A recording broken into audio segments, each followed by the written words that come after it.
Assalamualaikum warahmatullahi wabarakatuh.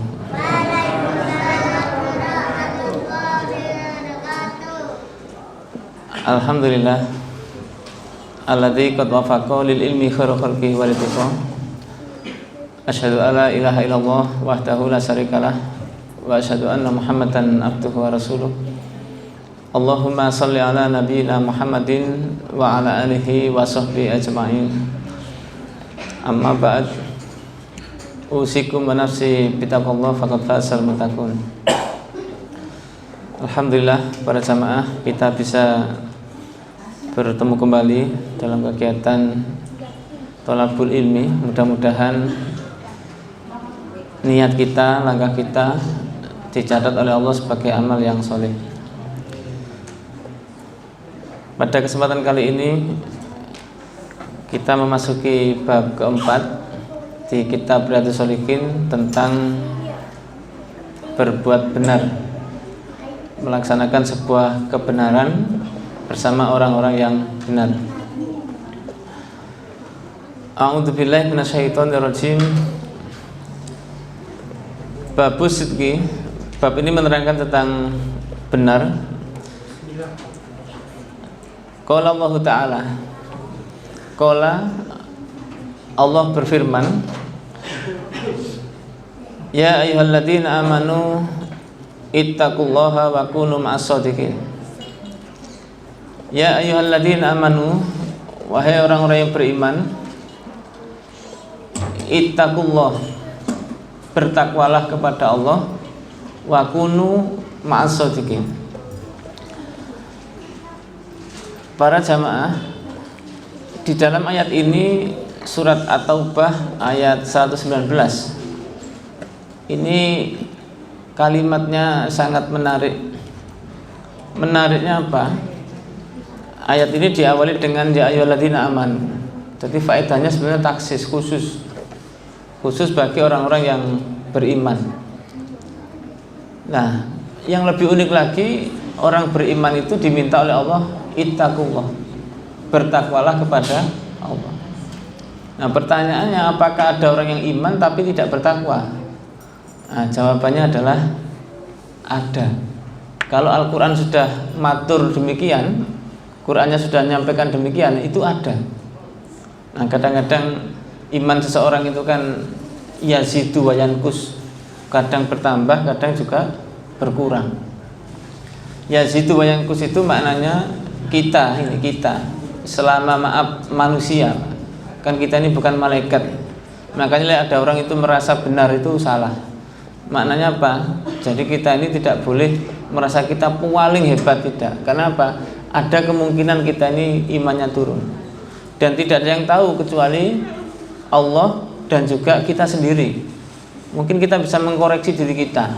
Makanya diingatkan oleh Allah, ini bentuk kasih sayang Allah kepada kita, Pak. Selalu diminta untuk bertakwa kepada Allah. Dan berikutnya, wa kunu ma'as shadiqin. Ada perintah. Wa kunu lan ono sapa sira kabeh, hendaknya ada di antara kalian semua itu ma'as shadiqin, itu beserta orang-orang yang benar. Nah, kalimat ini kita masih ingat. Ada pepatah Jawa ngomong begini, Pak. Sing jujur tambah ajur, sing bener, pernah dengar enggak? Sing bener denger. Ya. Apa maknanya? Yang jujur tambah hancur, yang benar itu denger itu enggak bisa dibayangkan. Orang jujur, orang benar itu tambah kalah. Menang orang-orang yang tidak benar, menang orang-orang yang banyak berbohong. Nah, kadang-kadang nyun sewu, Pak, panjenengan jujur idealis kadang-kadang kalah dengan orang-orang yang sudah terbiasa berkomplot, bergandeng renteng satu dengan yang lain. Lah iso kita ini berkumpul pada sebuah kebohongan. Nah, ini ada sebuah cerita tentang seorang perempuan itu. Nah, ini perempuan yang dicontohkan. Kenapa perempuan? Biasanya loh, Pak, orang perempuan itu kan ngapunten, itu punya moto, ada uang abangku sayang, tidak ada uang, nah panggoten ndah. Itu tapi nyun sewu jamaah ibu-ibu sini bagus-bagus lah Pak. Yang di luar sana juga kira-kira begitu ya. Maknanya apa? Ada yang mengatakan wong lanang, orang laki-laki itu nabinya Nabi Muhammad Sallallahu Alaihi Wasallam. Tapi wong wedok itu nabi duit. Nah, ada yang mau begitu. Nah, maka dari itu ada sebuah kisah di mana Siti Masitoh itu menjaga keimanan, menjaga kebenaran itu tantangannya nyawa. Siti Masitoh pada waktu nyisir rambut putrinya Fir'aun, tidak terasa sisirnya jatuh, baca istighfar, astagfirullah. Nah, ketika itu ditanya sama putrinya Fir'aun, loh Masitoh, siapa Allah itu? Kok kamu itu minta ampun, minta maaf? Siapa Allah itu? Itu nyun sewu Pak. Kira-kira lek panjenengan saya Bu ditanya begitu, konsekuensinya apa? Konsekuensinya apa? Resiko ya, resikonya apa kira-kira? Lek jenengan jujur itu kira-kira apa? Ya tadi jujur tambah ajur, yang benar dengar-dengar. Nah maka dari itu Pak Bu, ketika Siti Masitoh itu mengatakan ini saya harus jujur, ini akibatnya hancur. Maka Siti Masitoh pun karena diingatkan begini, wa kunu ma'asadiqin, ngomongnya benar. Allahu Rabbi wa Rabbul Alamin. Allah itu Tuhan saya, Tuhan Paduka dan Tuhan seluruh alam. Dan konsekuensi ini Siti Masitoh paham, ini nanti saya lah hancur. Iya. Akhirnya betul putri Fir'aun itu, loh berarti kamu tidak iman dengan bapak saya, dengan Fir'aun, dilaporkan. Akhirnya lapor dan Fir'aun mengumpulkan seluruh tentaranya untuk mengeksekusi Siti Masitoh beserta keluarga. Dieksekusi, mau digodok hidup-hidup, ada yang mengatakan digoreng, digodok, pokoknya disiapkan itu.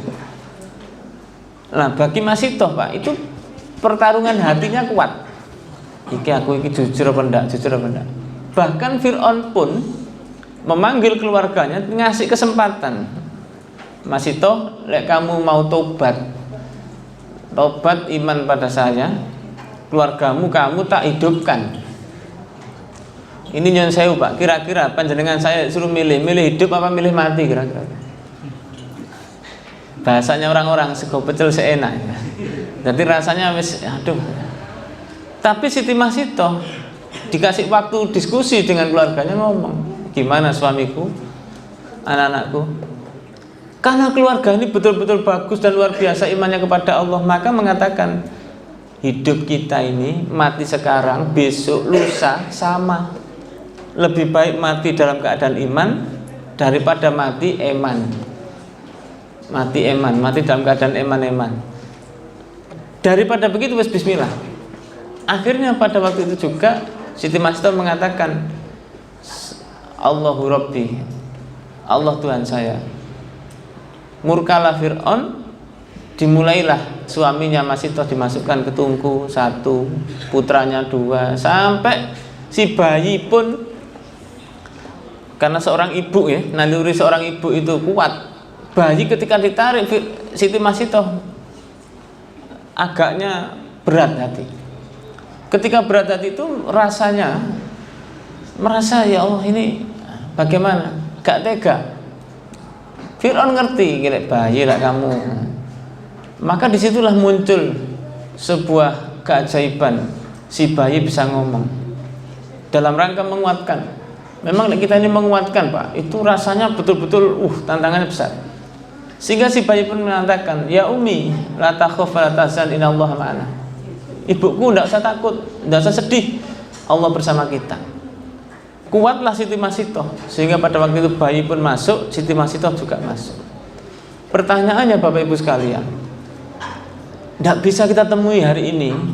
Mungkin ada orang seperti Siti Masitoh, lihat dulu orang ngomongnya 1000 siji dulu.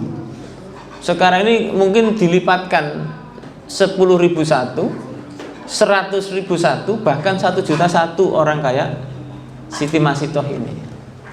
Kadang-kadang gini ya Pak, zaman edan, lek ndak edan ndak keduman. Jadi sekarang ini maaf, orang jujur ini susah. Orang jujur ini susah. Kenapa susah? Karena dia kepingin dapat bagian-bagian itu tadi, Pak. Makanya dengan saya itu ndak usah bingung. Ada lek dulu orang sholat berjamaah, sekarang ini ada korupsi berjamaah. Korupsi berjamaah, bahkan maksiat juga berjamaah sekarang ini. Nah, maka dari itu kita diminta oleh Allah bersama orang-orang yang benar, meskipun resikonya berat. Kadang-kadang memang nyun sewu Pak, manusia loh kita ini. Jadi antara iman dan eman selisihnya tipis, hanya i dan e. Tipis, podo-podo mani, tapi satu iman, satu eman. Hati kita pun itu kadang bergejolak. Bergejolaknya bagaimana? Umpama iki duit ini kamu sing duwe katakanlah. Iki tak jupuk apa tak ini, itu hati kadang berdetak kencang.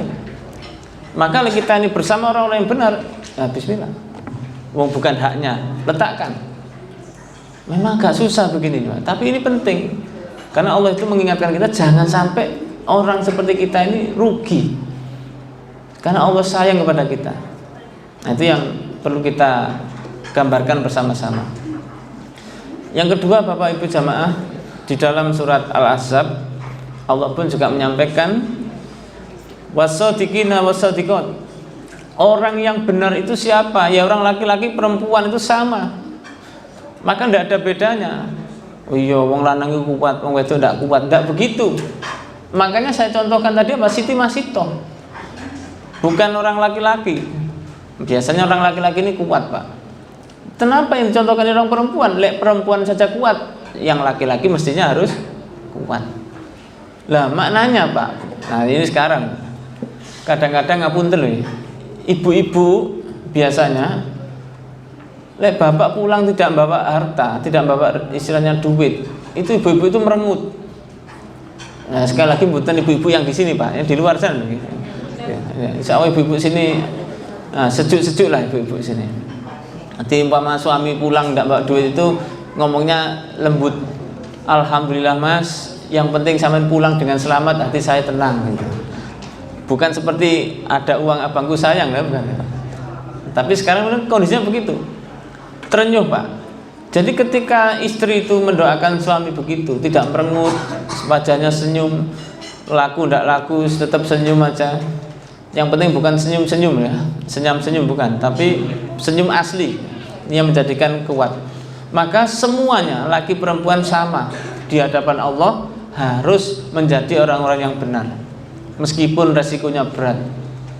Ini yang harus kita pahami bersama-sama.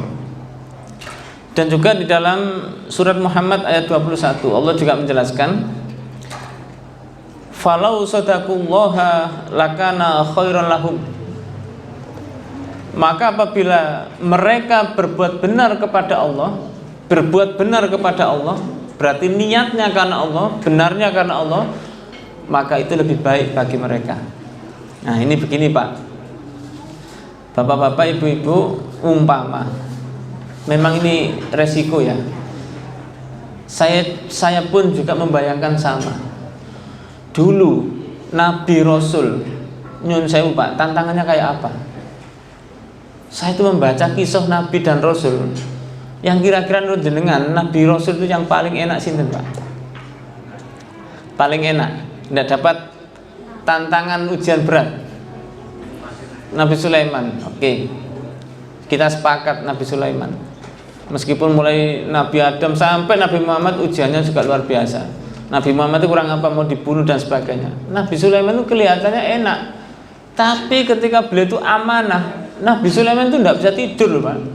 Bu, tidak bisa tidur. Momen jenengan itu tidak bisa tidur gimana? Memang jadi pejabat itu agak berat. Nabi Sulaiman itu karena jadi raja, sak klesike makhluk itu sadar, ngerti. Maka beliau tidak bisa tidur nyenyak. Iki makhlukku begini, istilahnya umatku ini begini. Ada binatang yang ngomong begini, paham beliau. Apalagi manusia dan sebagainya. Maka disinilah tidak ada yang enak. Ujian-ujian kita ini Pak Bu, biasanya orang-orang itu lulus ujiannya kalau musibahnya berat, musibahnya tidak enak. Musibah tidak enak itu menjadikan orang itu semakin zikir, ya Allah iya. Tapi banyak yang tidak lulus karena ujiannya enak. Nah, di antaranya pejabat. Makanya nikmat dunia itu yang membuat kita itu lupa kadang-kadang itu adalah satu jabatan, dua duitnya banyak, yang ketiga ya perempuannya juga ada. Makanya sekarang ini pejabat-pejabat itu ujiannya tiga ini. Kalau tidak kena wanita, kena harta, kena tahta, yang kedudukannya itu dinaikkan. Mau naik pangkat, kamu syaratnya harus begini, syaratnya harus begini. Nginjak temannya tidak apa-apa, yang penting pangkatnya naik. Itu sekarang segala cara Pak ditempuh, menjebloskan temannya sendiri untuk kepentingan dia. Nah, kita tidak boleh begitu Pak. Berarti maknanya kalau kita berbuat baik kepada Allah, berbuat benar kepada Allah, itu lebih baik daripada kita selamat. Karena resiko itu berat. Tetapi ketika resiko itu kita hadapi, termasuk Nabi Rasul itu juga menghadapi resiko itu. Maknanya apa Bapak Ibu sekalian? Maknanya memang orang berjuang itu tidak ada yang tidak berat. Wong berjuang. Tapi ada yang ngomong loh, pahalanya itu gampang kok, murah. Tapi tidak banyak yang melakukan. Bukan masalah itu. Karena Allah itu menguji kita, pasti ada yang berat. Wala nabluwanakum bisyai'in minal khauf wal ju' al-ayah dan seterusnya. Kita pasti akan diuji. Diuji dengan apa? Ketakutan, kelaparan, kekurangan, itu akan ada di antara kita. Tapi kalau kita ini betul-betul tidak menggadekan akidah kita, menggadekan, saya katakan menggadekan itu sekarang itu sudah mulai begini orang-orang. Gak popo, maksiat sidik nanti tobat. Nggak apa-apa, maksiat sedikit nanti tobat. Biasanya Pak yang begini ini, ketika dia enak dengan maksiat terus kemudian tobat, merasa dia nyaman, akan bertambah. Mungkin ketika kita ini dalam keadaan terjepit masih boleh sebetulnya, karena ad-daruratu tubihul mahdurat. Ketika ada sebuah bahaya, maka dia diperbolehkan. Di Islam itu kalau ada orang mencuri karena sebab lapar, dia butuh makan, maka diperbolehkan mencuri untuk makan. Ini penting. Maka tidak boleh dihukum orang begini ini karena dia lapar, dia harus makan. Nah, hakim menanyakan, kamu mencuri, kenapa mencuri? Iya, saya tidak bisa makan. Dicek, oh iya memang hidupnya tidak kaya. Maka seperti ini tidak dihukum Pak. Tidak seperti kita ini kadang-kadang mencuri ayam untuk makan digebui, tapi yang mencuri triliunan diamankan. Coba bayangkan. Makanya ada orang yang ngomong, mending nyuri sing akeh bisa nanti dikawal malah. Tapi nyuri sedikit tambah tidak benar, tambah hancur. Maka dari itu Bapak Ibu sekalian, ini lebih baik kita ini tetap dalam keadaan seperti ini, tapi akidah kita, keyakinan kita tidak tergoyahkan. Memang ini adalah ujian bagi kita, tetapi Allah menyampaikan lakana khairul lahum, itu lebih baik bagi kita. Meskipun siapa yang tahu Pak, kira-kira jenengan Siti Masito ketika masuk di dalam tungku tadi, siapa yang tahu kalau malaikat Israel sudah mencabut nyawanya sehingga tidak terasa? Maka ini kita harus yakin dengan seperti ini. Yakin. Nabi siapa yang terbunuh? Nabi siapa Pak yang terbunuh? Kena geraji. Digeraji itu sampai beliau mau teriak, diingatkan malaikat sabar. Saya itu mikir begitu. Lah kayak kita ini diuji sederhana itu kok sambat itu karena tidak pantas. Wong Nabi aja yang sudah dijamin begitu masih kayak begitu. Tapi itulah Nabi Rasul yang menjadi contoh bagi kita. Maka kita pun juga sama-sama akan mendapatkan sebuah ujian. Nah, sekarang hadisnya Bapak Ibu sekalian. Wa amal ahadis, Fal awwalu an Ibnu Mas'ud radhiyallahu anin Nabi sallallahu alaihi wasallam qol. Ada beberapa hadis yang pertama diriwayatkan dari Ibnu Mas'ud dari Nabi sallallahu alaihi wasallam, beliau bersabda, "Inna sidqa yahdi ilal birri wa innal birra yahdi ilal jannah."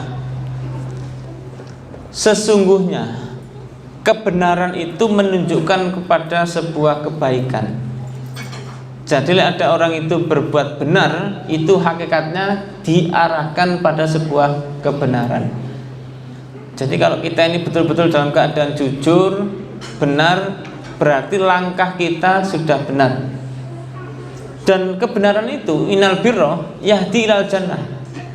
Kebenaran itu nanti akan mengantarkan kita kepada surga, Pak. Nah, surganya itu bagaimana? Orang itu kalau benar itu betul-betul mendapatkan kebaikan. Dan Allah sudah ngitung, memang kita ini betul dalam keadaan apapun mesti akan diberikan oleh Allah hadiah. Mesti. Karena sesuai dengan kemampuan kita, Pak. Pertanyaannya, orang menanam semangka hasilnya semangka. Orang nanam durian hasilnya durian. Tidak ada orang nanam semangka hasilnya durian, tidak ada. Sesuai dengan kemampuan. Maka ada kaidah Arab, al-ajru biqadri ma ta'ab. Al-ajru bahwasanya balasan itu tergantung dari kepayahan. Nek payahnya sedikit ya hasilnya sedikit. Payahnya banyak, suworo. Ya kayak jenengan ini akad waktu libur santai-santai di rumah sik ngaji bareng. Nah, sing ngaji dan sing enggak ngaji ya pahalanya jelas berbeda. Penempatannya pun juga berbeda. Makanya ada surga itu juga tingkatan-tingkatan, Pak. Ada surga yang VIP. Siapa itu ya? Golongannya para rasul, para nabi. Perjuangannya berat. Ada yang VIP. Ada yang ekonomi, bisnis, itu sama. Ada surga itu kayak dunia seperti kita ini. Lek mau ngejus durian kudu ngambil durian dulu. Nah, itu yang ekonomi. Tapi yang VIP batin saja sudah datang tuh. Sambil ada bidadari yang sudah nganter. Nanti tidak usah. Ada yang surga itu kayak restoran, pelayan pesen, masih nunggu. Nah, itu macam-macam karena tergantung kepayahan. Tinggal kita milih yang mana. Ada yang orang yang ngomong, ya wis gak apa-apa lah, ekonomi yang penting masuk surga. Nah ini cita-citanya harus diangkat. Milih surga yang pertama bareng bersama Nabi dan Rasul, umpama ceblok-ceblok sidik. Nah itu di yang VIP ya. Nah itu yang harus kita pikirkan, Pak. Balasan itu tergantung dari kepayahan balasan. Wa inna rajula la yasduq hatta yaktuba indallahi siddiqon. Dan sesungguhnya seorang laki-laki itu ketika bersungguh-sungguh untuk berbuat benar, maka Allah akan menulis dia itu dalam keadaan benar. Nah, berarti kalau dia itu betul-betul sungguh-sungguh sama Allah ditulis. Maka sejatinya hati kita ini yang tahu kita ini kemana. Kita ini maaf mbalelo, ingkar, atau kita ini iman, Allah tahu. Makanya nyuwun sewu, Pak, pertarungan ketika burung pipit dengan cicak itu ketika Nabi Ibrahim dibakar ya. Itu kan burung pipit itu kan dilokne sama cicak. Kamu itu bisa mateni apa? Parumu sedikit bisa. Tapi karena burung pipit itu berada di orang yang benar, maka oleh Allah pun diberikan. Beda lagi dengan cicak.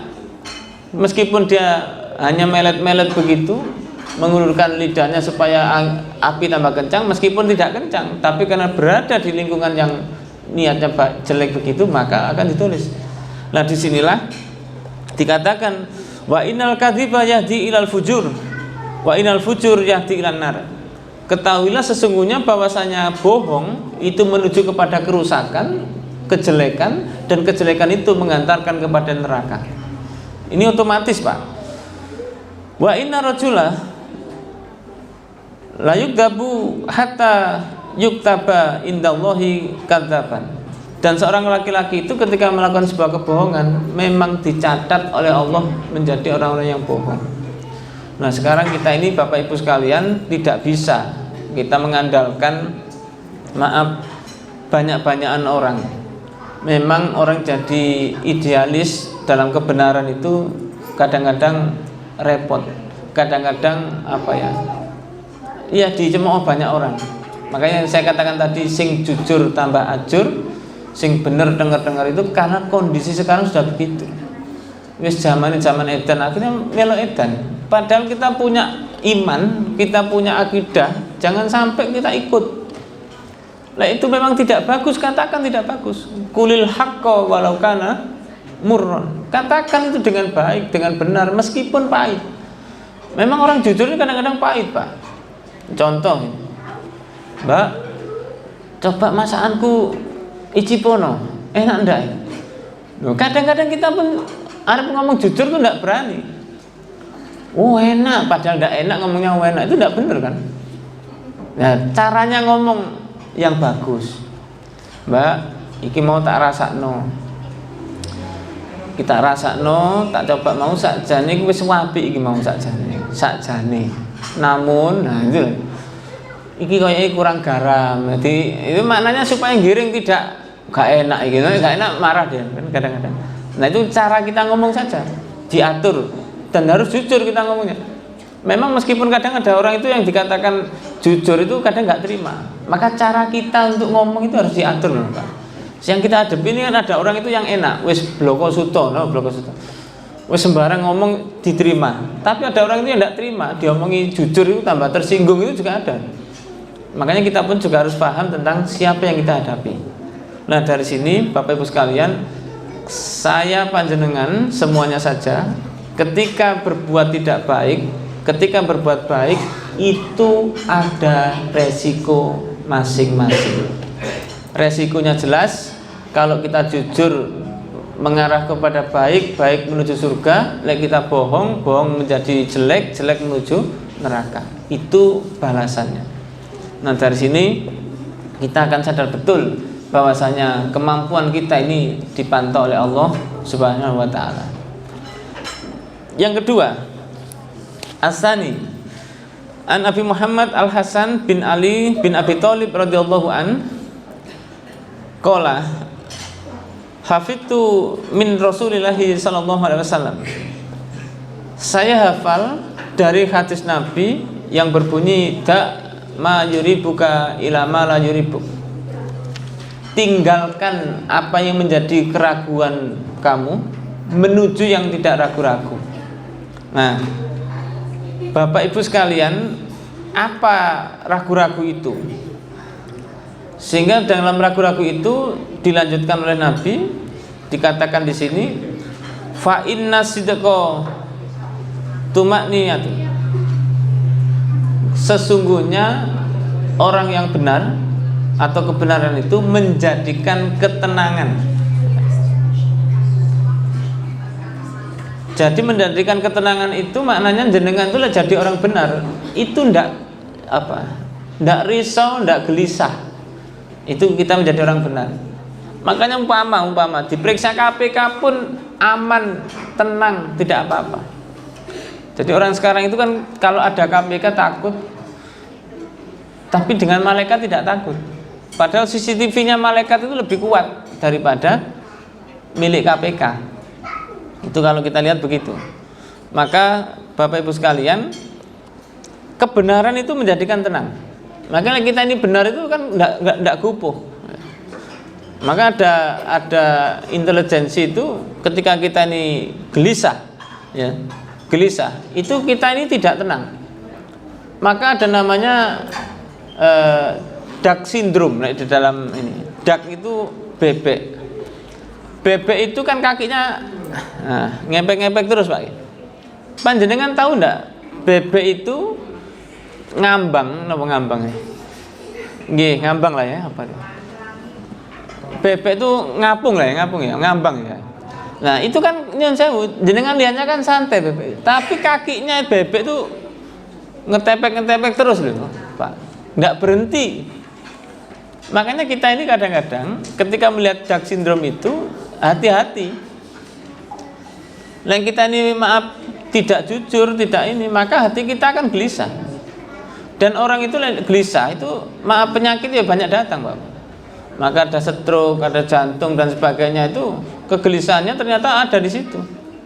Nah, sehingga wal kadhiba rabi'atun, kebohongan itu menjadikan jenengan saya itu ragu, was-was. Maka tinggalkan yang menjadikan jenengan ragu-ragu menuju yang tidak ragu. Supaya apa? Supaya tenang, tidak was-was. Nah, sekarang coba dicek, panjenengan ngecek masing-masing. Istilahnya oleh orang Jawa itu ngerayangi gitoke dhewe. Coba kita ngerayangi sendiri. Kita kan pernah melakukan sebuah kesalahan.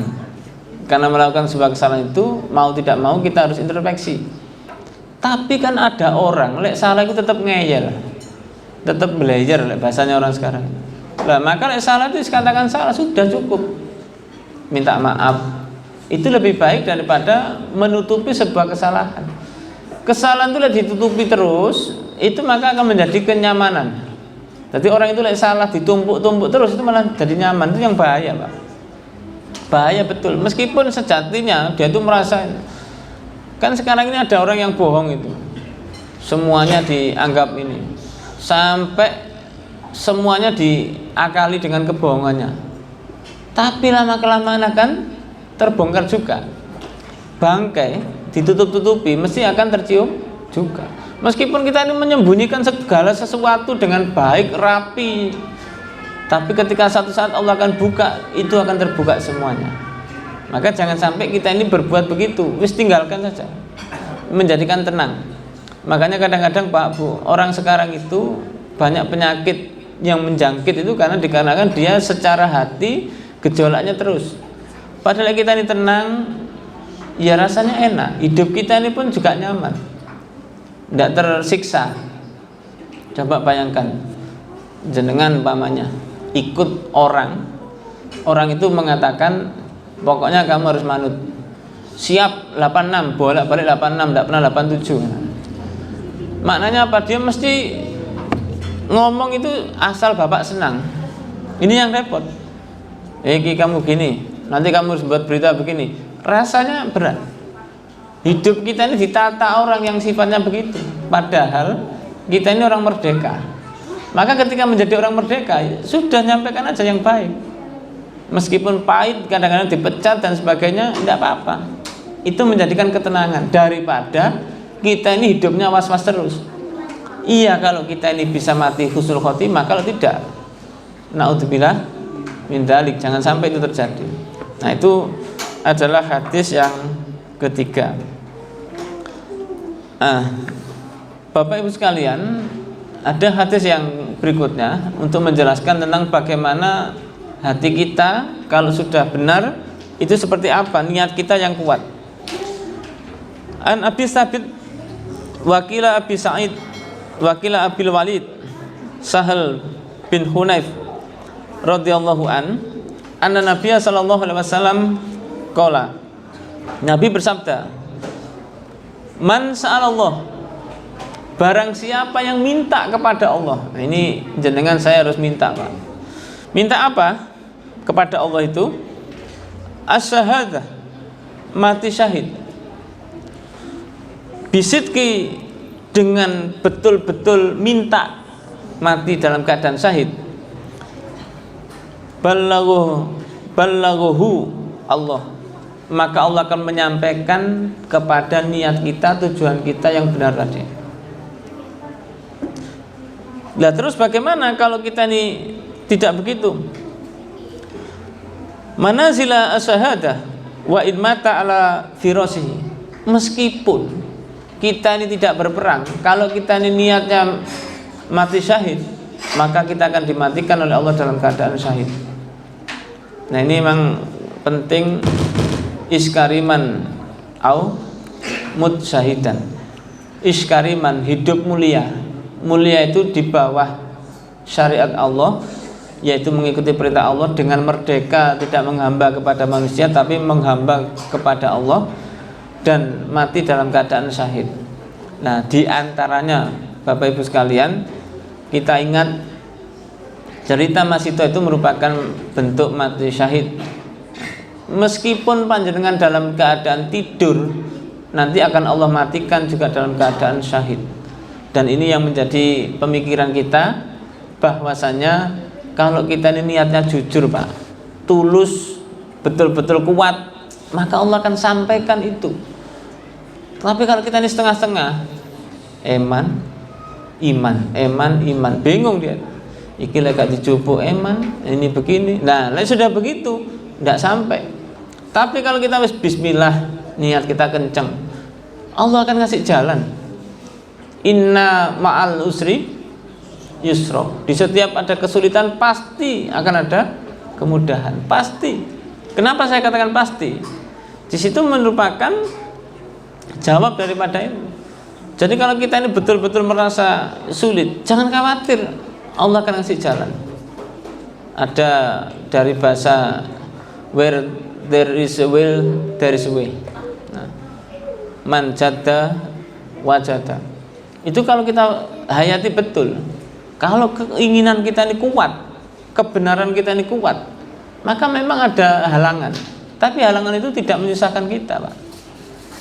Ada sebuah contoh di dalam kitab Al-Ilmu wal Amal itu tentang bagaimana dalam kitab Tauhid ya, itu dijelaskan bagaimana orang itu meninggal dalam keadaan syahid ketika dia itu sebuah lalat, gara-gara lalat.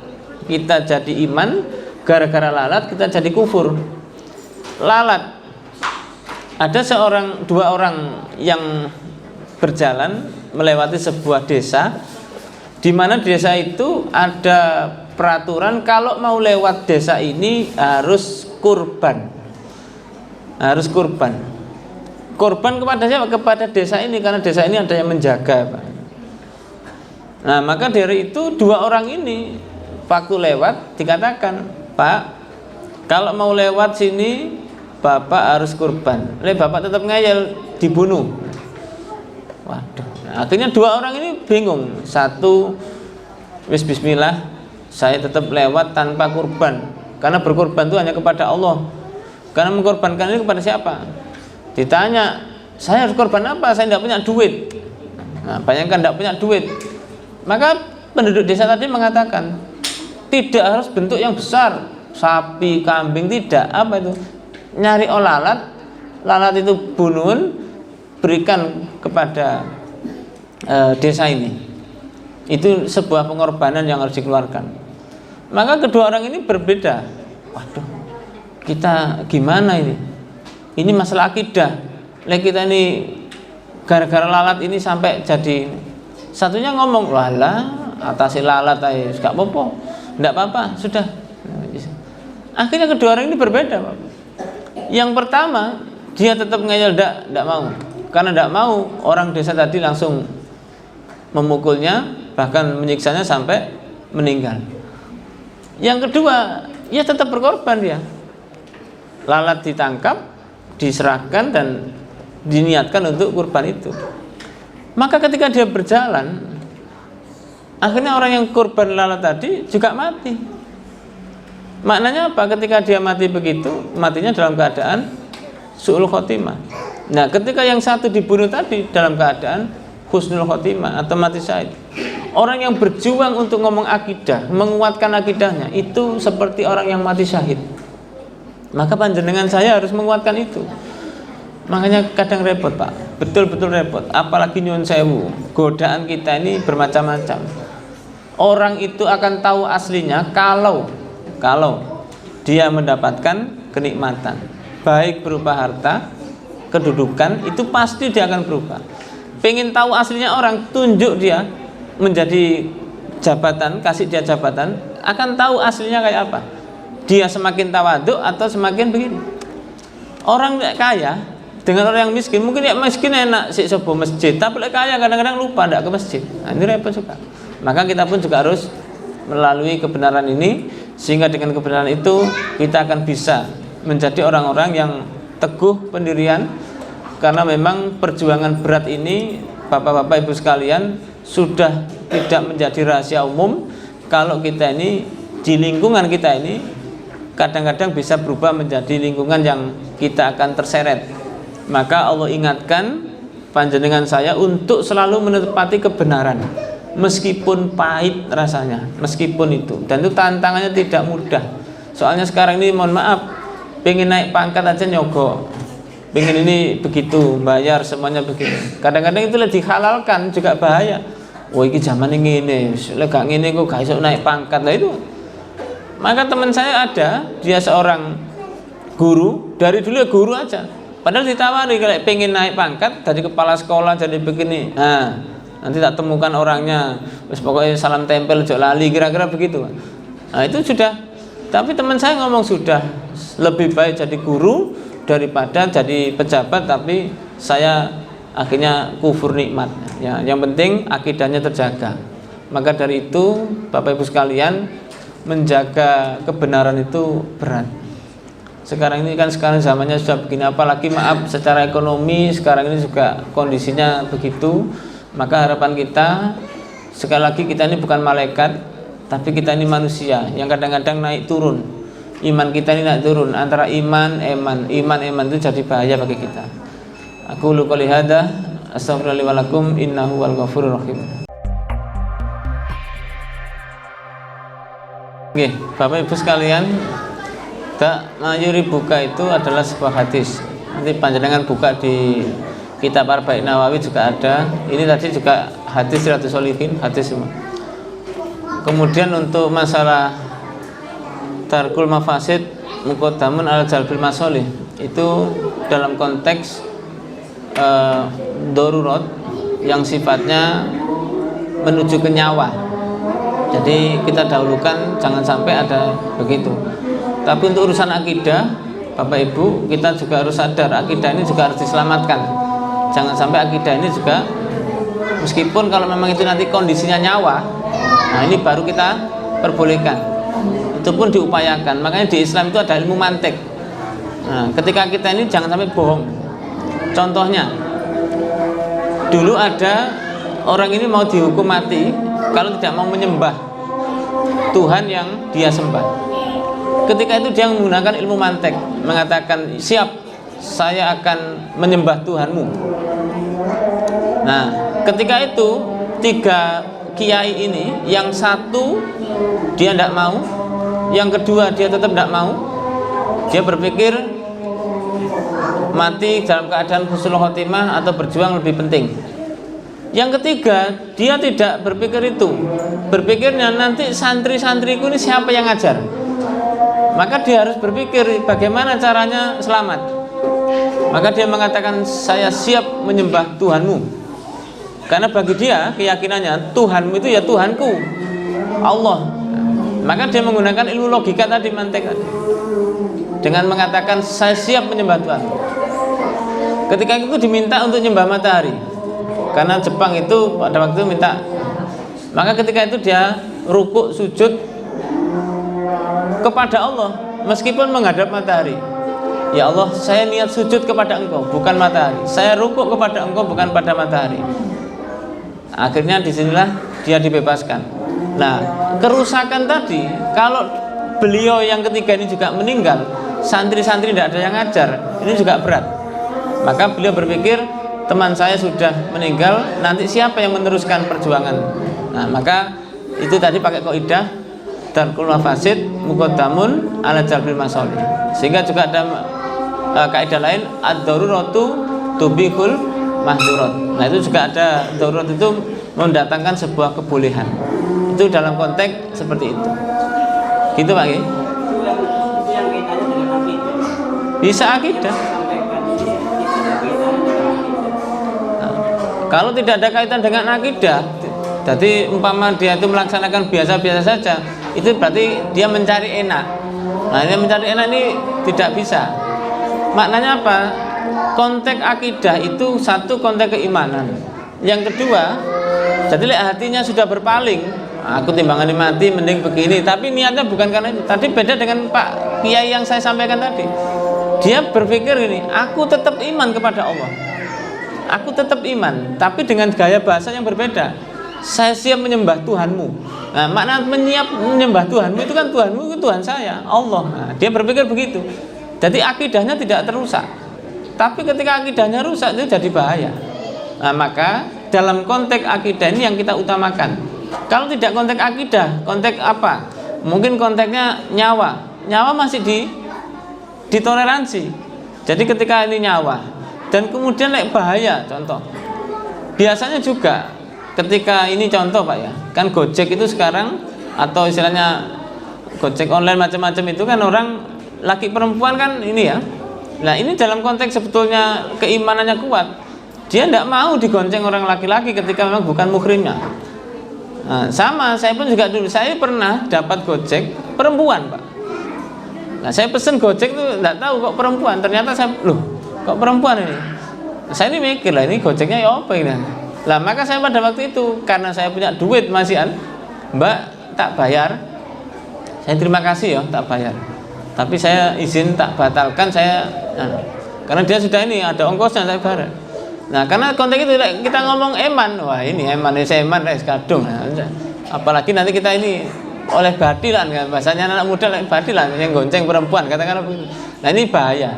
Maka boleh dilakukan begitu dengan kondisi ad-darurat. Sebetulnya ada masalah itu dibolehkan kalau darurat Pak. Kalau tidak darurat tidak boleh. Itu secara umum, kaidah secara umum. Monggo panjenengan yang bisa memilah-milih kira-kira bahayanya sampai seberapa. Makanya Darul Mafasid itu meninggalkan kebahayaan itu sampai seberapa bahayanya. Nah ulama-ulama itu menyepakati kerusakan itu menuju pada kematian, kerusakan yang besar. Nah kerusakannya kecil, hilang duit gitu doa nggak tadi ya jangan. Nah, itu bahasanya untuk menimbang hukum.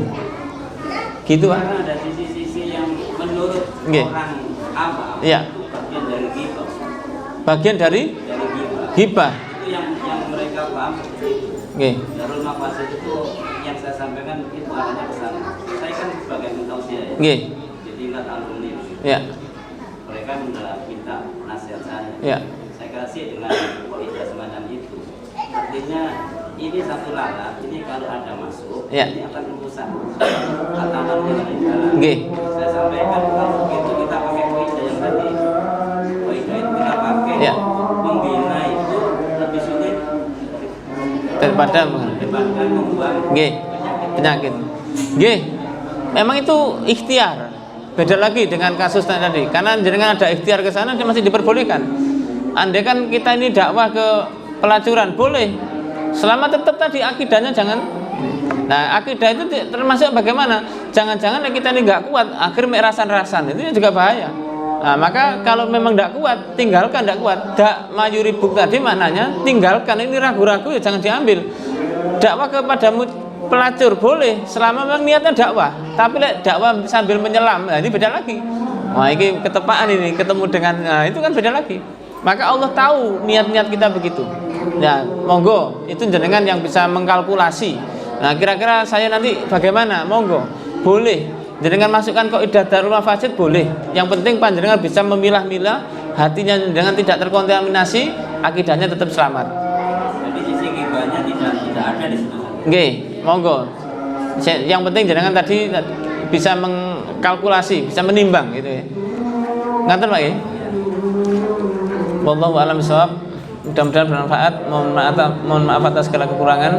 Subhanakallahumma wa bihamdika asyhadu an la ilaha illa anta astaghfiruka wa atubu ilaik. Walhamdulillahirabbil alamin. Wassalamualaikum warahmatullahi wabarakatuh.